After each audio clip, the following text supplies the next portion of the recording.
दोस्तों पाकिस्तान जो है वो उसने यूनाइटेड नेशंस के अंदर एक कन्वेंशनल आर्म्स के हवाले से एक वोट लेके आया, बिल लेके आया, जिसको एक रेजोल्यूशन लेके आया, जिसको इंडिया ने उसके अगेंस्ट वोट दिया है।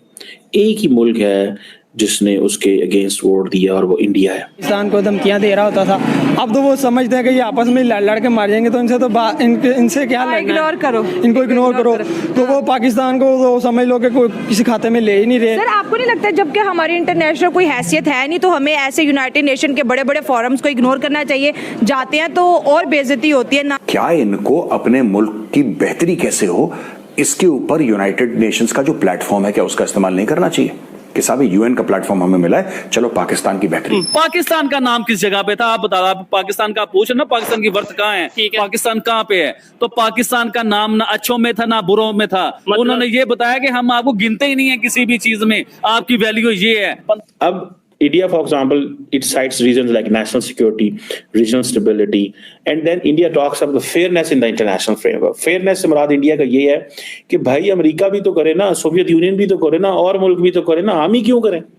ठीक है, तो ये होना चाहिए। और दूसरा कहता है हमारे सिक्योरिटी रीजंस हैं, बाकी मुल्कों के सिक्योरिटी रीजन से, so why we should do. So ना जाना बेहतर नहीं है, क्योंकि जब वहाँ हमारे सामने इंडिया खड़ा हो जाता है एक तरफ पाकिस्तान, तो फिर हमें आपको पता ही है भागना पड़ता है मैदान छोड़ के। जी बेहतरी इज्जत तो यही है कि ना जाया करें। जब दोस्तों आप सोचिए कितनी विडंबना है ये, कैसी विडंबना है कि एक देश जो कि आटे की लाइनों में खड़ा है, पूरा मुल्क, उसका इतना ऑब्सेशन है इंडिया के साथ कि बिना इंडिया का नाम लिए आप कभी भी पाकिस्तानी यूट्यूबर देखना, वो 24 घंटे इंडिया की बात करते हैं, 24 घंटे इंडिया की बात करते हैं। India India India India. अच्छा, पाकिस्तान की बात मैं भी करता हूं। आप बोलेंगे मेजर साहब आप भी तो रोज पाकिस्तान पाकिस्तान करते हैं। हाँ, लेकिन मैं गालियां देता हूं, फर्क है।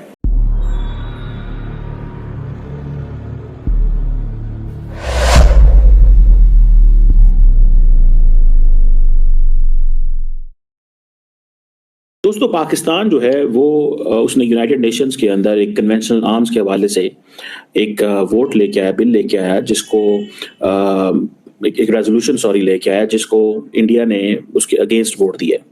एक ही मुल्क है जिसने उसके अगेंस्ट वोट दिया और वो इंडिया है। 179 मुल्कों ने सपोर्ट किया, एक मुल्क ने एब्सटेन किया, एक मुल्क ने इसके खिलाफ रहा है। और जिस मुल्क ने सपोर्ट किया, एब्सटेन किया, वो इजराइल है। जो इसके खिलाफ गया वो इंडिया है। और 179 मुल्कों ने पाकिस्तान के इस रेजोल्यूशन को सपोर्ट किया। अब बेसिकली ये समझना है क्या, बेसिकली पाकिस्तान प्रपोज करता है कि जो कन्वेंशनल आर्म्स कंट्रोल रेस है उसको जो है वो साउथ एशिया के अंदर ये आर्म्स कंट्रोल होनी चाहिए। डिटेल में बताने लगा हूँ बेसिकली इंडिया क्यों इसके अगेंस्ट है और इंडिया क्या चाहता है, इंडिया की क्या मकसद है।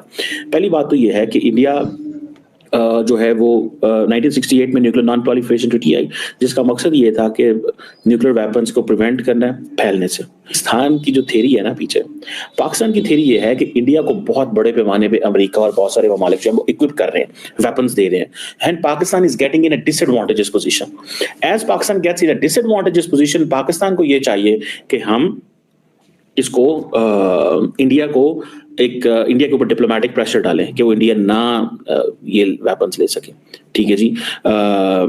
अब ये जो सारी की सारी पाकिस्तान ने कोशिश की है, इसमें पाकिस्तान ने एक कॉन्फ्रेंस ऑन डिसआर्मामेंट, एक फोरम है, उसको हाईलाइट किया है।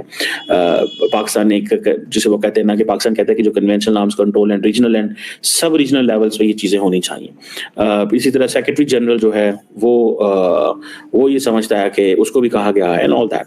बट जो इंपॉर्टेंट पॉइंट मेरी नज़र में है कि इंडिया का जो मौक़िफ़ है वो इंपॉर्टेंट है। इंडिया की जो पोजीशन आर्म्स कंट्रोल एग्रीमेंट के ऊपर, जो पर्टिकुलरली न्यूक्लियर वेपन्स के ऊपर है, वो इंडिया के स्ट्रेटेजिक कंसर्न्स हैं।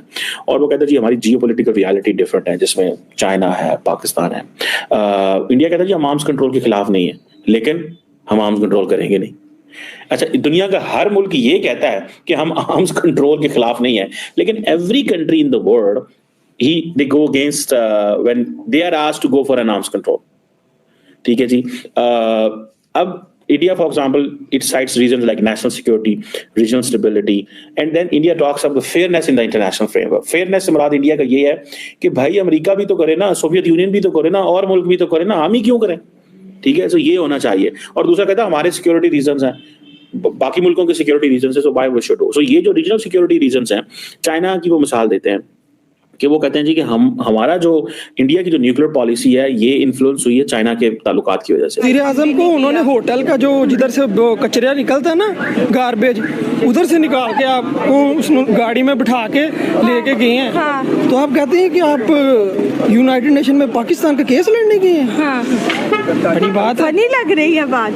नहीं, शबाशी ने बहुत बड़ी बात बोली, कह रही है कि फ़लस्तीन और गज़ा के जो मुसलमान हैं उन पे जो जुल्म हो रहे हैं दुनिया की तवज्जो उनकी तरफ दिलवाने आए। तो मतलब पाकिस्तान के मैटर्स कहीं पे एग्जिस्ट नहीं करते, मतलब हम बहुत खुशहाल हैं, हमारी रिप्रेजेंटेशन कहीं नहीं है। अच्छा, जब पाकिस्तान में जब फ़लस्तीन के लिए मुजाहरे होते हैं तो मेरे ख्याल से यहाँ तो फ़ौरन पुलिस पहुँच जाती है, मुजाहरीन को गिरफ्तार किया जाता है, तो वहाँ हम किस तरह से फ़लस्तीन को सपोर्ट कर रहे हैं? यही तो सवाल मेरा आपसे है। मुझे तो ये रटी रटाई तकरीर नज़र आ रही है और तो मुझे कुछ नहीं नज़र आ रहा। बस वो जो वज़ीर साहब हैं दाढ़ी वाले, वो तो पुलिस वालों को बुला के तस्वीरें खिंचवा रहे हैं, घूमने फिरने गए। मुझे तो नहीं लगता कि वो पाकिस्तान का केस लड़ने गए हैं। तो ये तो अगर इंडिया की बात करें, उन्होंने रिफॉर्म्स की बात की, टेक्नोलॉजी की बात की, ठीक है, और बड़ी ही अच्छी ज़बरदस्त स्पीच दी। दुनिया उनके हाफजे की बात करे कि इतनी बड़ी स्पीच बग़ैर देखे पढ़ी, बग़ैर अटके पढ़ी, और जिस तरह से वो बोले हैं, और फिर अपने वाले देखे पर्ची के बगैर ही नहीं चलते ही नहीं है, देख देख के वो भी गिलास पानी का पड़ा होता है, गूंद पी। देखे ना, वो आपने शेर सुना ही होगा, दिल से जो बात निकलती है असर रखती है। वो किसी दौर में आपका पाकिस्तान का वज़ीर आज़म गया था, जो या का नाबुदो या का नस्दैन आपकी बॉडी लैंग्वेज थी। हाँ। वो क्या था? हाँ। वहाँ कोई पर्ची आपको नजर आई थी? नहीं आई। उसकी दुनिया ने आपकी बात सुनी थी? हाँ। आज वही तकरीर इंडिया का मोदी कर रहा है तो दुनिया उसको अप्रिशिएट कर रही है, और आपका तो आप खुद अपने दिल से अपने मुल्क के लिए बात कर नहीं सकते। हाँ। तो दुनिया ने तो यही कहना ना, ये तकरीर इसको किसी ने लिख के दी है। हाँ। तो इसको टाइम टपाओ। हाँ। तो बस वो खाना पूरी के लिए गए हैं, तो मैं नहीं समझता कि वो कोई मुल्क के लिए कर रहे हैं। सर, हमारे मुल्क के तो बहुत से वज़ीर ये कहते हैं कि इस हुकूमत को 5 साल दे दो, इंडिया को बीट करके दिखा देंगे। जी, देखें कि आप इंडिया के साथ ही आज़ाद हुए थे। हाँ। 76 साल में, वो देख लें कहाँ से कहाँ पहुँच गए हैं। इस वक्त एप्पल वहाँ पे फ़ोन बना रहा है, वहाँ पे टेस्ला वहाँ पे गाड़ियाँ बना रही है, वहाँ पे बिल गेट्स वहाँ आए दिन आया होता है। हर चीज़ वहाँ पे वो टेक्नोलॉजी में वो चांद पर पहुँच गए हैं, और आप जनाब अभी तक हमारे झंडे पे चांद है ना।